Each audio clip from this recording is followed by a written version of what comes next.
Raider Nation, what's going on? You're watching the Raiders Report, and before we get into today's news and rumors, I got to give some love to today's sponsor, Autumn Abyss. If you like the sweatshirt I got on, if you want to get some awesome Raiders gear, head on over to autumnabyss.com, and to save 20% when you go to their website, just click Enter the Abyss. You got to enter your email, and then there you go. You're set up. And I'll tell you what, these sweatshirts, they're freaking awesome. All right, so the very first story that we're going to be breaking down today, and if you follow me on Twitter, you probably know the answer to this one, at Mitchell Renz 365.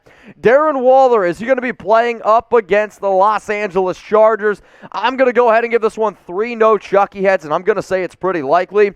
In terms of, is Waller healthy enough to play? Yes. Now, there has been rumors out there that Waller doesn't want to play because he wants to be able to rest up until he gets a new contract extension with the Raiders. I just don't want to believe that because that's just not the player that I think Waller is. Now, he was injured on Thanksgiving all the way back in Week 12 up against the Dallas Cowboys. He injured his right knee, and he missed a few games. Now, the reason why a lot of people are a little bit upset is because Bisaccia said that he was day-to-day and that he had a chance to play in Week 13. He didn't play in Week 13. He didn't play in Week 14. He then missed Week 15. I actually thought he was going to be playing last week. Then he got sent to the COVID protocol. But as it stands right now, Rich Bisaccia sounds pretty confident he's going to be able to go this week. So here's the quote from our interim head coach, Rich Bisaccia, on Waller. We were hoping to have him back in the walkthrough practice on Wednesday last week, so we're even more anticipating that we'll have a chance to get him back for this week. And hopefully, if we get him in Wednesday's practice, he feels a little bit better about how it feels when he moves around. Then he'll be really excited about what Thursday and Friday could possibly look like. So what do you guys think here? Fingers crossed, right? Everyone, fingers crossed emojis. Will Darren Waller play up against the Chargers NFL Week 18? I want you to go ahead and type Y for yes, or you can scroll on down in the comments section and type N for no. My answer is this, yeah, fingers crossed. I really, really hope that Waller's out there because anytime Waller's on the field, he's going to be able to create a mismatch. Not only that, the Los Angeles Chargers are really bad against tight ends this season. Now, for Waller, when he played them earlier on this season, he had 7 targets, 4 catches, 50 yards, 12.5 average, and 1 touchdown. Whether it's Waller or Foss Moreau, the Raiders are going to have to use their tight ends plenty up against the Los Angeles Chargers. Now, I told you they were bad.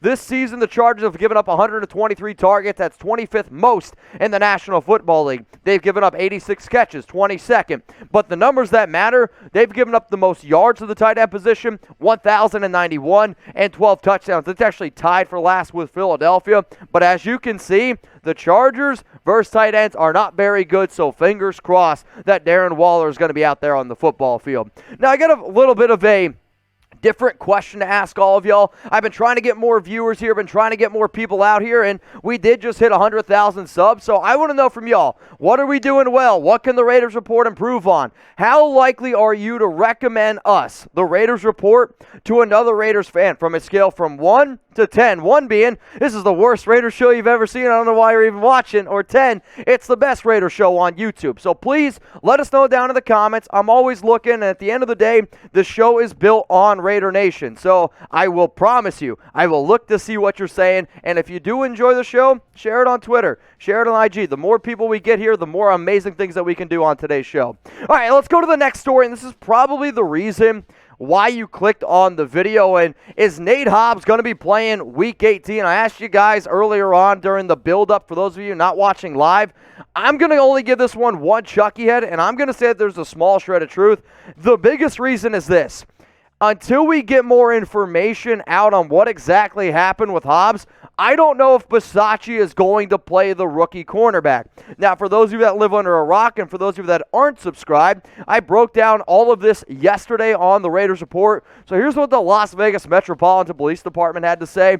At approximately 4:09 a.m., LVMPD dispatch received a call reference a driver asleep inside of a vehicle which was parked on the exit ramp of a parking garage located in 3500 block of South Las Vegas Boulevard. Arriving officers made contact with the driver, identified as 22-year-old Nathan Hobbs. He was given a field sobriety test by patrol and failed. He was transported to the Clark County Detention Center where he was booked for DUI misdemeanor. Now, obviously, this is very frustrating considering the fact that the Raiders have had, well, plenty of distractions this season. His court date is scheduled for May, and the arrest list obviously occurs just a few months after the whole Henry Ruggs incident. I don't know exactly what Bisaccia is going to do. They have yet to really break it all down. He said he wants to wait until he gets a little bit more information, but I also know this. Bisaccia was really, really disappointed in Hobbs. I mean, when he was talking about it yesterday, you could see it. It honestly reminded me of when I did something stupid as a kid, and my dad was like, you know what, I'm not mad. I'm really, really disappointed. And that's exactly what it sounded like here from Bisaccia. So here's what he said yesterday on the whole Nate Hobbs situation. I feel good about saying that we've been hit over the face with distraction and things of that nature. We are very cognizant of the city in which we live in, so I'll leave it at that, and we'll see what it looks like at the end of this week. Bisaccia also had this to say. As far as the distractions go, we kind of learned how to deal with distractions around here. We're certainly disappointed in the news. I don't have all the facts yet. I'll be able to comment, I would think, at the end of the week comes when I get more information about what's going to actually happen with that. So I don't really think that you're going to see anything in regards of what the Raiders decide to do on Nate Hobbs until later on in the week. But here's my question to all of you. Should the Raiders play Hobbs versus the Los Angeles Chargers? I want you to go ahead and type P for play, or I want you to go ahead down in the comments section and type S for sit. My answer is this, and the Raiders fan of me saying that, man, I want to see Nate Hobbs out on the field because the Raiders are a better football team when he's out there. But then the other part of me is saying that, no, Nate Hobbs should not be playing in this football game, and if it was up to me, if I was the head coach, I would suspend him for one game. Now, I saw some people talking about, oh, the Raiders didn't suspend Josh Jacobs last season. This is a totally different situation. When you consider the fact that you had everything going on off the field around John Gruden, and then especially the Henry Ruggs situation, I'm not just trying to make an odd man out of Nate Hobbs. I'm simply saying this. If you're going to try to run a football team and you're worried about this stuff continuing to happen, put your foot down right now and say, you know what? If this happens to you, if you get a DUI, if you do some kind of shit like this in Las Vegas on the Raiders, you are going to get suspended. And because this happened after the Damon Arnett gun video, because this happened after the Henry Ruggs situation, I would suspend Nate Hobbs one game. On top of that, the only thing that you should be talking about this entire week is how the Raiders have a chance to make the playoffs, win a big-time game up against the Chargers, and instead, you're dealt with this kind of stuff. Now, if it comes out that Nate Hobbs, I don't know, was in a parking lot or he wasn't actually at one point driving the vehicle, because here was the bigger issue for me. He made a decision where as soon as he landed in Las Vegas, he went out, he had a few drinks, and at one point, he hopped in the car and then decided, okay, either A, I can't drive anymore, or B, I just need to go ahead and pull over. I get it. He was not driving when he was found, but it is intent to drive. I know multiple people that have had this happen to them. It sucks. It's frustrating, but when you're in the National Football League and the Raiders have given you the amount of things that they've had where you can call an Uber, you can call Lyft, they literally provide that to you, you need to make better decisions. So if I was the Raiders, I would make an example out of Nate Hobbs and say, hey, you made this decision, and if anybody else thinks that they're going to be able to drive and drink from the Las Vegas Raiders, if you get caught, you're going to be suspended and you're going to be costed game checks. It kills me to say it because I love Hobbs, but that's the way that I would run the team. Now, here's the thing. If they decide to not play Nate Hobbs, you have Keyshawn Nixon. I'm going to also give a lot of credit to Keyshawn Nixon and say that he's played well the past two games. And when he's been in, he's been physical. And I do have a lot of confidence in him being able to go out and do that, which is also a reason why I'd be like, you know what?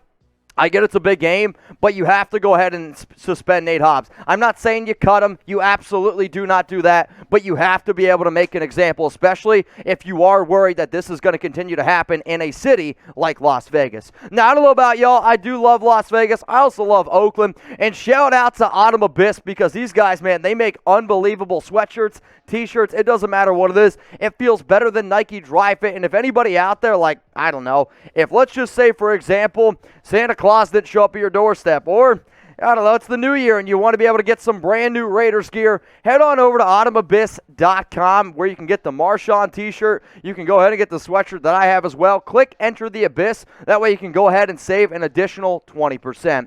Let's go to the next two stories here on the Raiders Report, and we are going to talk about Derek Carr, and the first one is this. Is the key to victory up against the Chargers protecting Carr? I'm giving this one 4 no Chucky heads. I'm saying believe it, baby, because this is going to be something that you hear here, and I want Derek Carr to hear this because I want this to motivate him a little bit. We know that Carr has apparently been dealing with a little bit of a rib injury, and you saw some flinches at times where he's like, oh man, in last week's game, there was reports even that he was questionable, that he might not be able to play against the Colts. I'll say that those were fake reports, especially if you watch the show. But you know that the Chargers, they're going to try to rattle DC. They're going to try to get after him. So the offensive line, they really need to show up. Who else remembers this quote? If you remember this quote from Joey Bosa, I want you to go ahead and like this video because I know one thing. Derek Carr probably has this thing freaking mantled on his wall, and I hope he does. We knew once we hit him a few times, this is Bosa referring to Derek Carr, he really gets shook. And you saw on Christian Covington's sack, which is actually the picture in the background, shout out to Sam, he was pretty much curling into a ball before we even got back there. Great dude. Great player, but we know once you get pressure on him, he kind of shuts down. Now, when the Raiders played the Chargers all the way back in Week 4 on Monday Night Football, Carr was sacked 4 times, and he got hit 7. The only other time that he's been hit that many times or been sacked that many times this season was up against the Kansas City Chiefs where the Raiders lost 48-9. The reason why this is by far the most important thing is because, not that I 100% agree with if you hit Carr, he gets rattled, but I also agree with this. If you hit any quarterback, you hit any person over and over and over again, they are going to get a little bit rattled. So when I think of my top keys to victory here up against the Chargers, yes, if you protect DC, he is literally showing you that he can be versatile, he can chuck the ball down the field, and he can find guys that can get open. The other keys to victory here up against the Chargers, run the ball effectively. If you can establish a solid running game with Josh Jacobs, that means that Joey Bosa and all those defenders, they can't pin their ears back, and they can't go after Derek Carr, which is actually something you've seen the past 2 weeks. You got to score touchdowns, not field goals. I was very impressed by the Raiders' first opening drive touchdown last week, where they even got Mariota involved a little bit. Love Carlson. That's my dude. But look, come on. We need to see some TDs. No turnovers. The Raiders did have two turnovers last week and still won the game up against the Colts. But I have a lot of confidence in this defense, and if you don't turn the ball over, and if you don't give the Chargers short fields, the way that this defense is playing right now, the Raiders have a shot to win. And then the last one, the thing that absolutely killed you last time you played the Chargers, you were down 21-0, and it felt like the game just started. Start fast, get on the board, because if you put yourself in a hole, it's not going to be a very pretty game whatsoever. Now, those are my 5 keys to victory. If you want to throw in a key to victory on the defensive side of the football, please go ahead and do so. It's just the way that Gus Bradley has this team playing right now on the defensive side. I have so much confidence in them that I'm not really going to say anything. The offense, though, really does scare me. So please, let me know down in the comments a key to victory up against the Chargers. Now, this week has already been kind of a whirlwind. This entire season has been a little bit of a whirlwind. Now, if there's any more news or rumors that come out from the time that you watch this video, Wednesday, Thursday, Friday, I am doing a much better job, in my personal opinion, of updating you guys on Raiders news and rumors on my IG. So to make sure you don't miss anything, go ahead, give me a follow at Mitchell Renz 365. Let's go to the next story here on the Raiders Report. Derek Carr is thriving in the chaos. And the reason why I brought this up is because part of the job here is talk about news and rumors. It's also to talk about top trending stories. And this one's actually from Colin Cowherd. And he went ahead and said that right now Derek Carr is thriving in the chaos. And I'm going to go ahead and give it 2 chalky heads and say people are talking, because I can understand the people that support Derek Carr and they're like, well, the offensive line's bad. He doesn't have any of his main weapons. But then there's also me where I'm like, Derek Carr is not playing I don't even think he's playing good football. When I look at Derek Carr's standards, he's not playing up to that type of caliber. Now, Cowherd says that he believes that the Raiders should keep him in 2022 because he's going to make only $19.9 million. I don't totally disagree with it. I also don't totally agree with it. Or disagree or agree with it. I don't know what I said. At the end of the day, though, I do love DC. He's a hell of a quarterback, but is he the actual answer here? That still remains to be seen. But I also gave this 2 chalky heads because I get it. I understand everything that the Raiders have dealt with this year. Hell, we were just talking about it during Nate Hobbs. This is the very first team since 2000, since the 2000 Lions, to win 9 games with multiple head coaches. That's very impressive. You know who deserves a lot of credit for that? Derek Carr. But here's the issue. I don't consider Derek Carr thriving in the chaos. Now, when you look at his first 6 games of the season, yes, DC was absolutely thriving. I mean, look at these numbers his first 6 games of this year.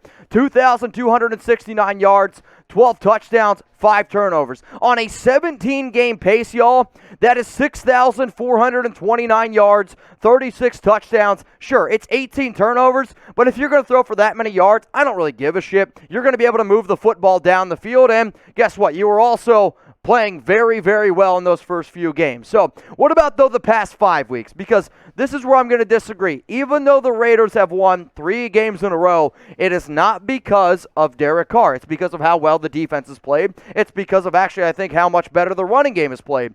Sure, the completion percentage is high, but 1,204 yards, 4 touchdowns, 8 turnovers.